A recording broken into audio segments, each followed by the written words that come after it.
5 seconds remaining.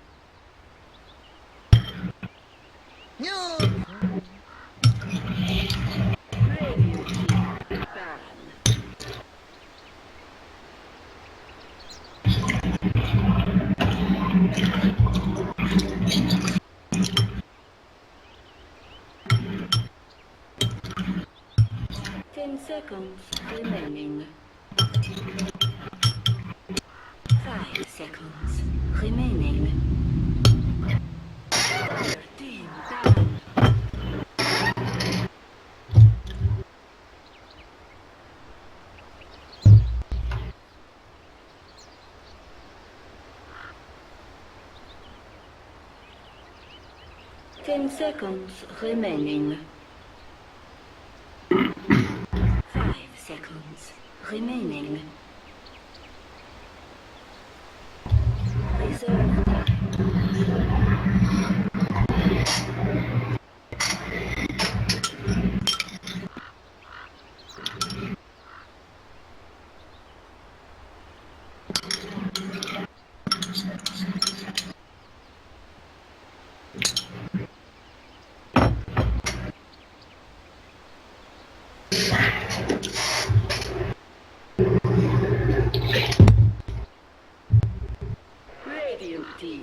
time.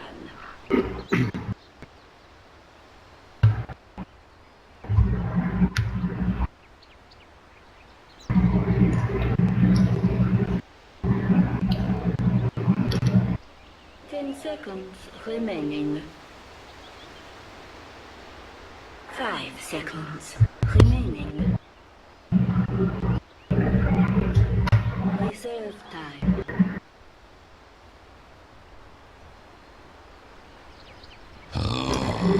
All right, welcome back, ladies and gentlemen, boys and girls. We got game number 2 coming at you here. Evil Geniuses versus Complexity. This is the Dota Pit League season number 5. Of course, the North American qualifiers here. This is a 4-team tournament. We got NP versus Freedom. It's going to be happening later on today in their portion of the bracket over there. So anyways, we're up. Complexity, that is up 1-0 here in this series, so definitely maybe a little bit of a surprise to some people, but definitely Complexity looking strong overall in that first game. It was a very back-and-forth game for the most part, but then Complexity eventually pulling through behind a Templar Assassin, as well as a Slark especially, so they took game 1, and we'll see what happens in game 2 now. I'm Breaking CDK, joined by CCNC here once again as my co-caster, and interesting start to this draft. To say the least. What do you think so far? I mean, Nature's Prophet popping out. Wow. So yeah, they're taking the Drow Ranger. PG banned the Wisp, and Wisp is a really good hero typically versus the Drow Ranger, so I guess it's thinking, okay, well, we'll take the Drow. There's no Wisp in the pool. You know, it's a strat that a lot of teams go for, a lot of teams can play, so I guess choosing to go for it this game, and then EG following up with the Nature's Prophet Ogre. Typically, one of the best ways to beat a Drow Ranger is crushing her in lane and then sort of running over her and keeping her from hitting that timing where they just sort of run down all your buildings. And Furion is probably the fastest offlaner in the game. Gets active super early on, very strong in lane, and falls off very quickly. So sort of matches the Drow's timing quite well, destroys the Drow early, and then whenever the Drow is weak, the Furion is also a little bit weaker, but the team sort of picks up the slack. The Ogre also a hero that very strong in lane, so they made use of sort of dual lane with Nature's Prophet off lane. You know, it's kind of funny because I was watching some other games earlier on today, and I'm pretty sure there was one game where we saw a Nature's Prophet in it. I think it was for one of the elimination games, so the elimination tournament that's currently going on. So, you know, again, not necessarily your true tournament as far as having all those bans and everything like that, but I was kind of wondering why we didn't necessarily see this hero more, because I mean, throughout history, Nature's Prophet has actually been fairly irrelevant, right? Like, he's had his time in the meta, you could say, but well, why is he not now? I mean, the hero just, a lot of the offlaners now that are in flavor are heroes that have an initiation tool, heroes that, you know, are tanky. A lot of them are strength just because, you know, that's typically what initiators are, but, you know, the Sand King, Slardar, Bat Rider, all these heroes that can start fights, and mids now being more of, like, heroes that can transition into the late game, that can fight early, and then also can do damage later on. offlaner's almost always fitting in that role of the initiator, and Furion doesn't really fit in that role. It sort of forces your mid to be more of a space creator, because the Furion doesn't really initiate fights, and so you need another hero that can jump things, sort of makes the draft weird.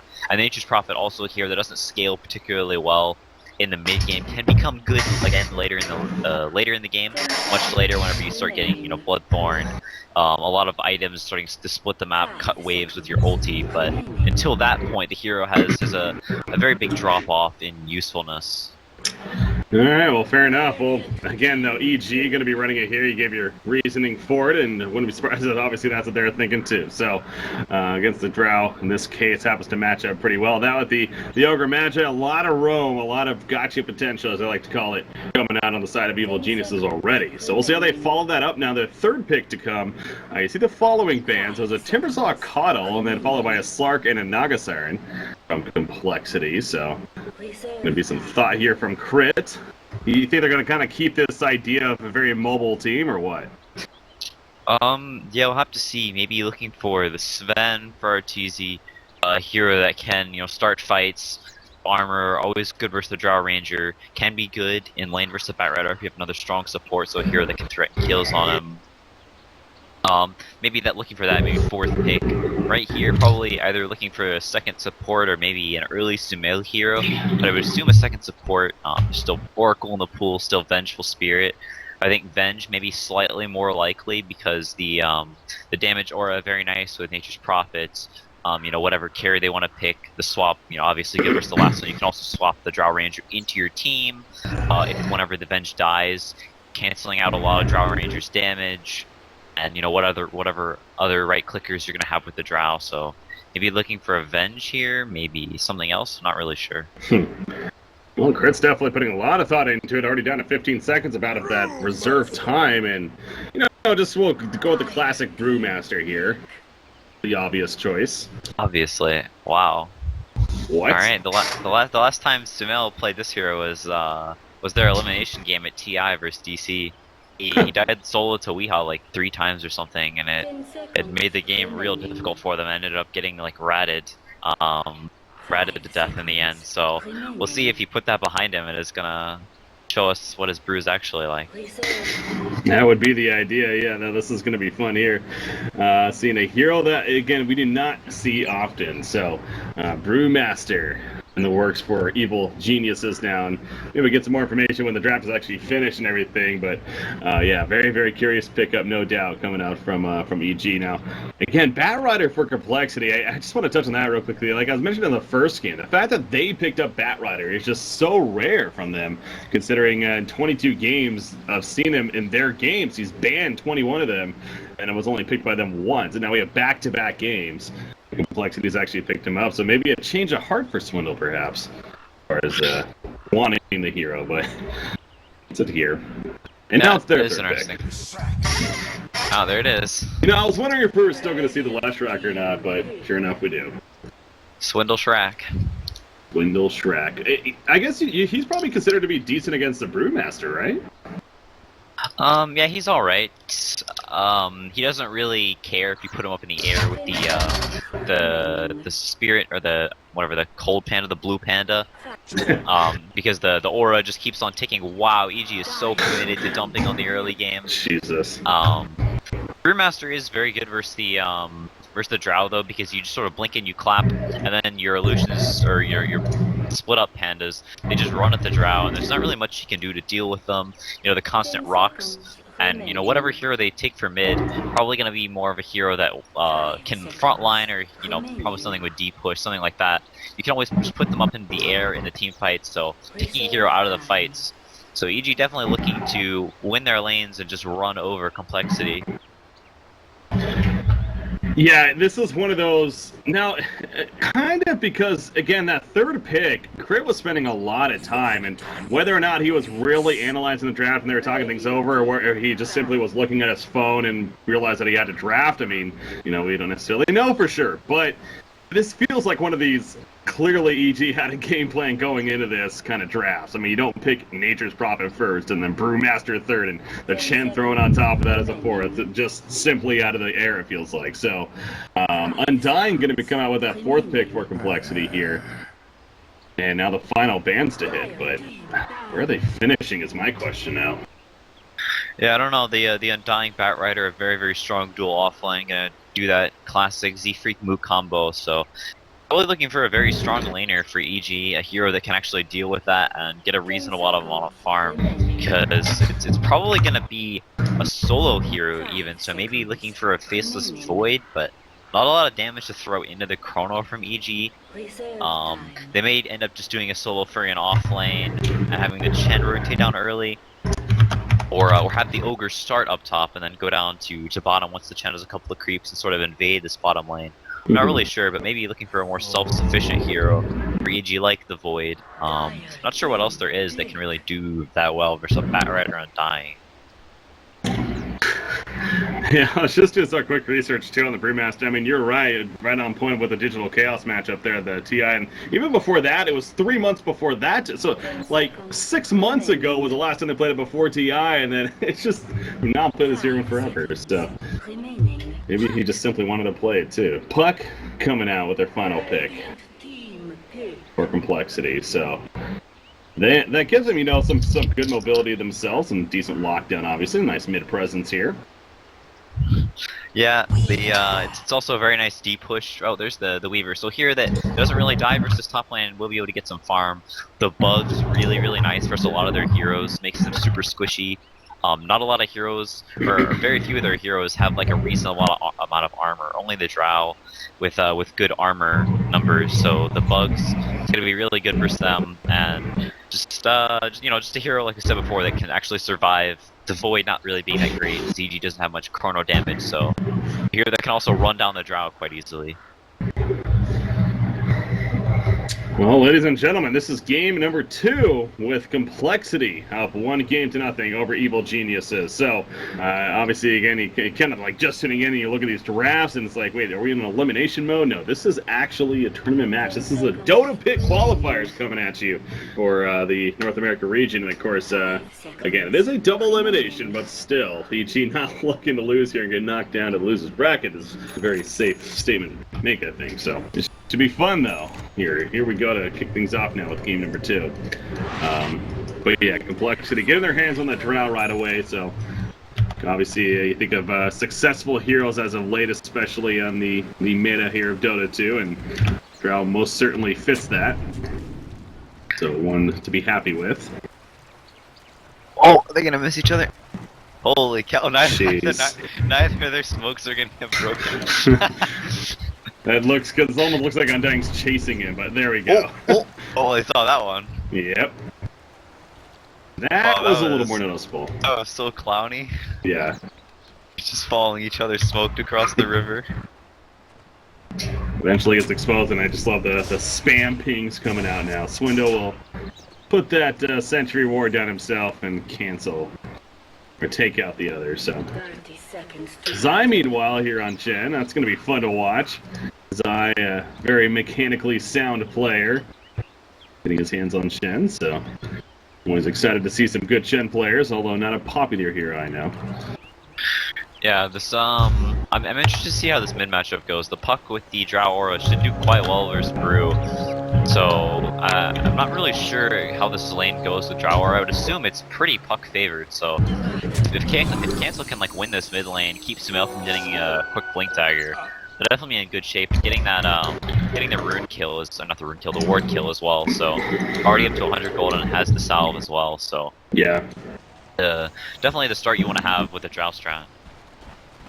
You got Ogre here in the middle, applies that Bloodlust right off the bat here to the Brewmaster, and gonna go elsewhere, but let's see what Smel's able to do. Applies that Drunken Haze right off the bat, and goes in there for some auto attack into the misses already starting to come out here. So Undying though, Z-Freak, he's gonna be in the area. Z-Freak, that's just again the type of player that he is, tends to be, and always gonna be active, so immediately applies the harassment to Smail himself, and kinda make him take some good damage. So Smail does have the salve and the stash currently, but not on him, and actually this very orb connects right there, but not enough damage, but getting him really low already.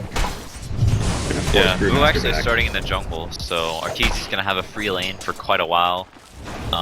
Maybe playing around in the jungle so if they do get aggressive on the Drow that he can rotate up, maybe take part in those fights. But kind of interesting. Bot lane definitely a lane that he can go with. Oh. Wow. He eventually gets killed to Brewmaster. I mean, that's just simply, yeah, Brew just was not able to read it. He didn't have the salve on him yet. It was being delivered.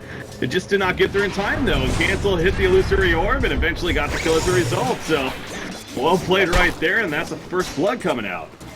Yeah, he actually went for the Calling Blade first, thinking it would just be a plain 1v1, and the Calling Blade would help him get to the last hits and he get the salve anyway, and not really being in an HP pickle, but the Undying coming in, sort of ruining his plans, and just having the Calling Blade instead of the salve, getting a little too greedy, not waiting for it, and once again, Svel going down early in the landing stage, not what you want to see on a Brew, a hero that is very reliant on being ahead, or at least on even footing in the game. Yeah, that's not the start indeed for EG, but there's a little bit of interaction over here in the top rune area. Seems like EG, though, going to be able to box out and eventually get that bounty rune in the hands of Juggernaut. I see Z-Freak, though.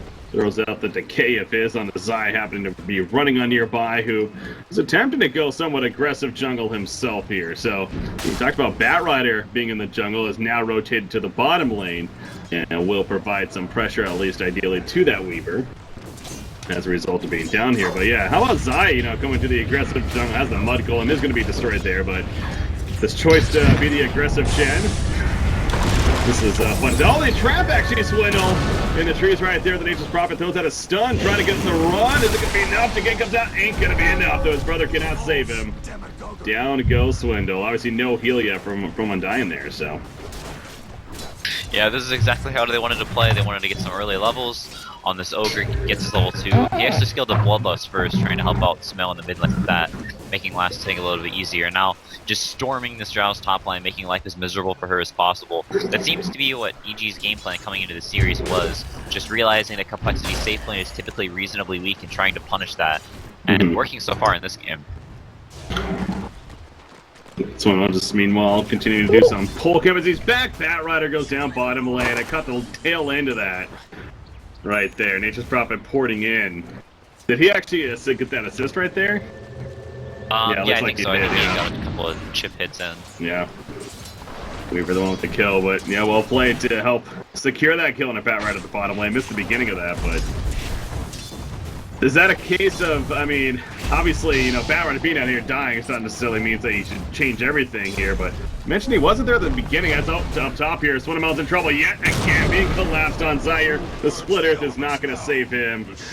Goes back. This is exactly what EG wants. This aggressive pseudo tri-lane really coming out, and it's doing work here. Yeah, Swindle giving up kills again. Sort of a repeat of last game. What's happening? But we'll see if EG's able to hold their lead this game and turn it into, you know, an actual like grip on the game that lasts. It does feel a little similar. You're right. I mean, JK not getting the best of start because of the lane, and the feed's a little bit on the Swindlemelons in the beginning. And hey, it worked out for complexity in the end. So, you know, games are definitely different. Undying, by the way, teleport in from Universe, gets behind him and helps to secure that kill. But really, that was all Zai in the beginning, kind of slowing him down, putting some pressure out, and securing that kill. Now JK, is he actually going to die here? Ignites on. It wears off, but it doesn't matter. Chen nukes him down. Man, we're now 6-1. All right, so it's not the same as last game. As well. Arteezy just solo killed Moo. Really? Down here. Okay. Only level 3 on the Batrider. Yeah. I think EG's making a statement here. It's like game 1, that was a fluke, bro. Yeah, they're going for the same sort of style, just different heroes, and just playing a lot cleaner, although Cancel is having an amazing time in this mid lane. After that first blood, Drow kicking in, he's up over 10 CS, Sumel, only with the bottle and about to buy the boost, so not having a great time, but his top lane going so well that they'll probably be able to buy him some time and some space for him to get up to that Blink Dagger at a reasonable time. Yeah. Yeah, so I was going to bring up, but this action just continues, man. They're just non-stop. JK again, he's going to be stunned there off the bat. He's going to follow for Nature's Prophet. And yes, it will be enough right there. The minions of Zai doing work. He might be in some trouble finally, though. Swindle's in pursuit with Z-Freak. Maybe not. Zai's just on the run. Do they have anything to catch up to him? It looks like, yeah, they do. And another decay comes out of the flame break. It will cut him off. And Zai, just a matter of time here before he finally gets picked off. That will stop a killing spree as well. And Batrider will get some much needed gold right there with that kill. Universe surviving though, so not actually that big of a deal. The Bat's still only level 4, and they may even take this tier 2 bottom with the fucking position with the orbs. Really, really important. A nice move from Cancel. A lot of players would, you know, just sit mid trying to get their Blink Dagger or something, their Veil, whatever, but realizing they're pushing this tower, TPing immediately and just starting to orb, as he is like their only counter push really right now, so slowing down that big rotation from EG. Now sign back up, going of course at the bottom lane. You see taking off some stacked camp right here, TZ. Let's see, ideally taking majority of the farm. Does have that perseverance earlier on. Hard to see a Linken's on this Weaver, right? That's pretty much the go-to earlier on. He may go Linken's first. He does have the perseverance, but he may go for something like a Dragonlance first item and then into the Linken's afterwards. Makes you a little bit better at fighting early. Right now it's sort of hard to tell because he does just have the perseverance, we'll have to see. Yeah, we will. Middle lane, rotations coming out. You got Crit, he's rolling in actually. Gonna get the flank onto JK right here, puts the ignite, the stun happens. JK in trouble in the background, they also pick up a tying, and they will secure the kill onto Drow Ranger for whoever that was. He's gonna cancel it pretty quickly right there. Once he's damn pretty done. The Dream Coil comes out from Puck, but that's only to realize that that's not going to work. Cancels both those at the silence. He's in trouble with the face shift. We'll avoid the clap, but they're just still chasing this. The bugs are on him. I think he will survive in the long run, though, so get away from Puck right there. But yeah, that was just already damage done. That was kind of a waste of an ultimate at that point. And yeah, he keeps it rolling. Giving Complexity a taste of their own medicine. The 5-man, the non-stop fighting. What typically Complexity wants to do, but getting active so early on, like I said with this Furion, the fastest offlaner in the game as far as when they get active, when their peak timing is, has the phase drums and a buckler already, so 4K net worth, EG with a almost 6K lead in 8 minutes. Oh yeah, wow, pulling up that graph now.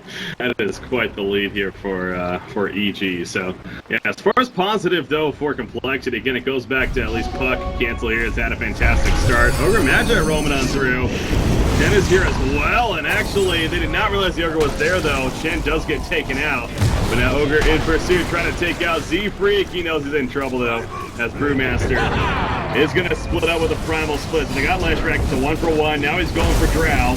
Only level 5 currently, not the tankiest at this point, but he takes a stun action, the Mud Golem Cocoon that works, and down goes the Drow. Cancel meanwhile in the background, he's dealing with the Primal Spirits here of Brewmaster. Probably comes back together, the splitters will hit, trying to see reconnects, Undying coming in with that decay of his, Cancel, able to face shift, avoid some damage, and finish off Brewmaster when it's all said and done. So at least they finally killed the Brewmaster throughout it.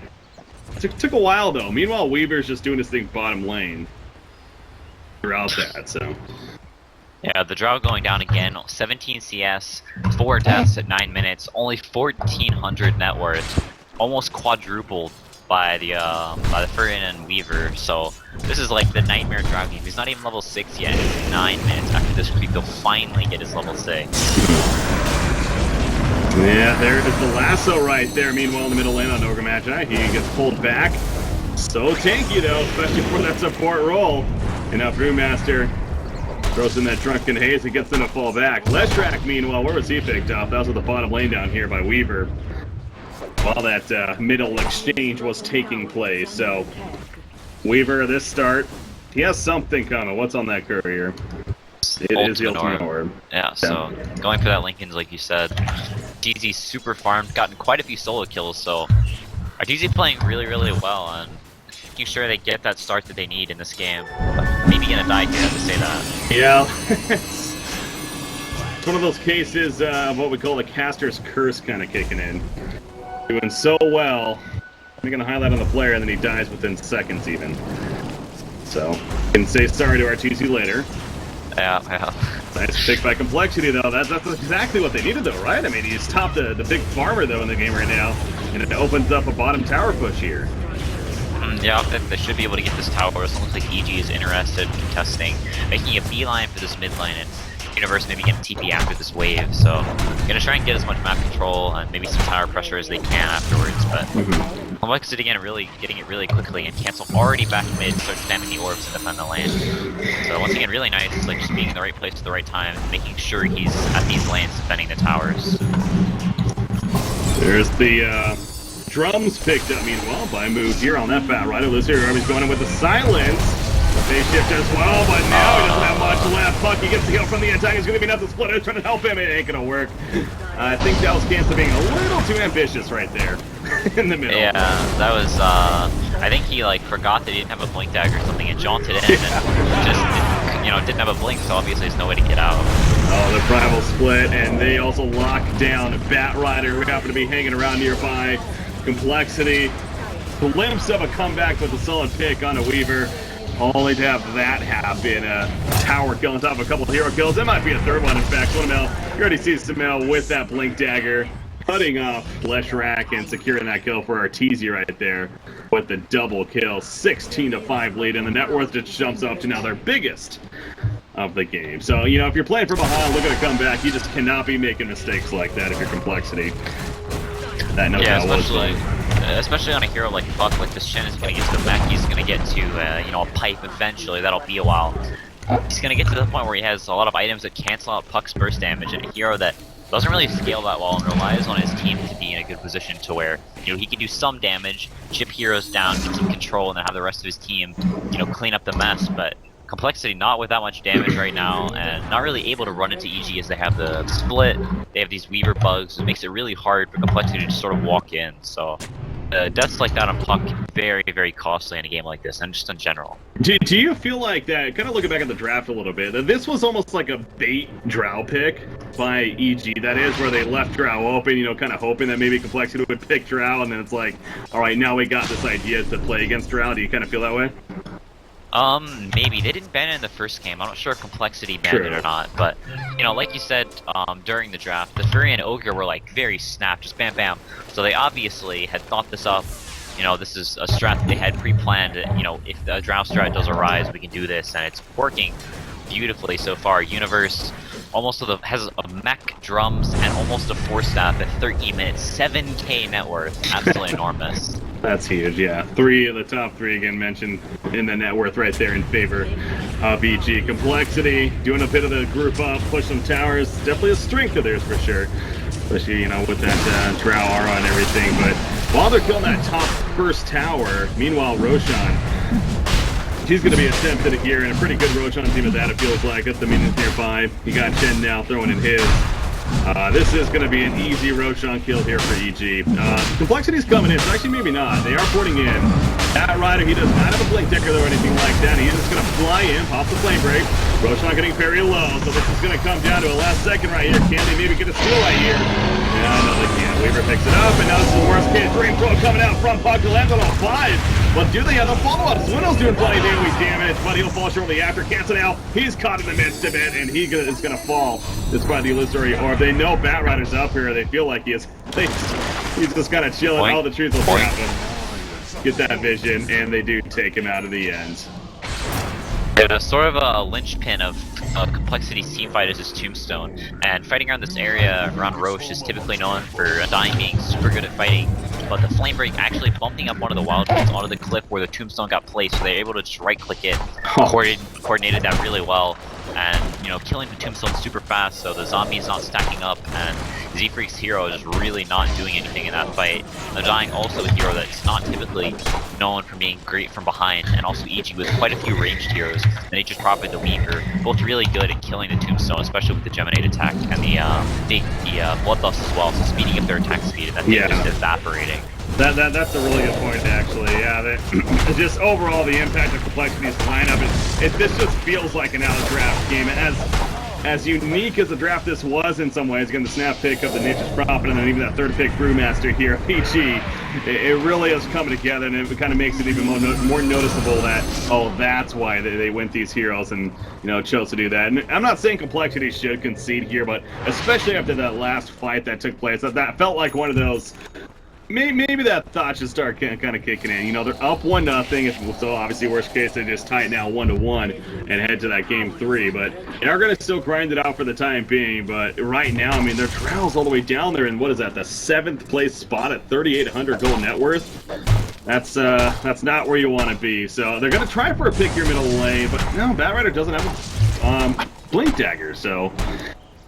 Yeah, going for really that Drone's build again. No real way to initiate without the bat blink. They have the coil, but not really how you want to initiate. That's punks are sort of like storms and heroes like that. You want to be going in second. You don't typically want to be the prime initiator. And the bat without the blink dagger, either forced to go in early or somebody just be really out of position. They can walk at them. No Kunkka this game to set up the bat, letting him walk in anymore. So.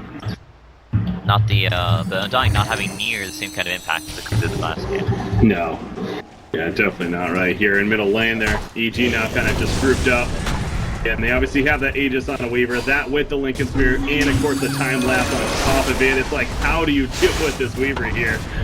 You get him a little low, but he'll right back up, and he's good to go. So he's gonna fall back. It looks like EG's not gonna force the issue right here. Complexity grouped up together. And they're rolling out now. This is a bit of a fake fallback, though, from EG. Careful if your Complexity not to just overrun your boundaries here, but yeah, they're going to be fine. Do you feel like EG could just kind of right-click on the uphill, or do you understand why they're playing this a little more passive? Yeah, it's sort of hard for them to push the high ground directly like that. The bat is always going to be fireflying and like killing the waves initially, so they're just sort of cutting the waves, keeping trapped inside their base. You know, they walk up, they get some clicks in, and when their wave just die, then whoa. Well, there we go. Crewmaster jumps in, the Thunderclap, the Primal Split coming out. Moo, he's the target. He's going to be fine in the end, it looks like, but Twittermel's now to be locked down. Going to do a little bit of AoE damage from afar. Ain't going to happen, though. RTG finally comes in and secures that kill. The Sakuchi in, and down goes Leshrac. He's not buying back. This is easily going to be Rax here. You see some Alpine just walking back to the team. Not really fearing anything at this point. Dream Coil is ready to be used by Cancel, but that was the kill, I believe, coming out from Chen right there. So everyone, you know, back to full life, essentially. The trap on him in the background. It almost just feels like, again, Complexity just going to be raising that white flag here soon. RTZ does pick up the kill on a puck. Meanwhile, so I think EG in a good spot to be claiming game number 2 here, but there's a buyback from Puck. We're not done just yet. They stay in the Dream Crawl in the background, catches a couple, probably last ditch effort from Complexity, but Archie in the front, he does have the Aegis, he'll be fine. He also still has the time lapse on top of that. Swindle's running through with that AoE of the Diabolic Edict. Ain't gonna happen though. Zephyr gets picked off, and they do clean through, and there it is, the GG's. Game 2, we'll go to EG. We're going to a Game 3 CCNC. Yeah, they handled that draw strat. Once again, sort of playing the same game, focusing on that safe line and trying to win that lane really, really hard. Keep Swindle down, keep Justin down, and Swindle with a very similar score as last game. And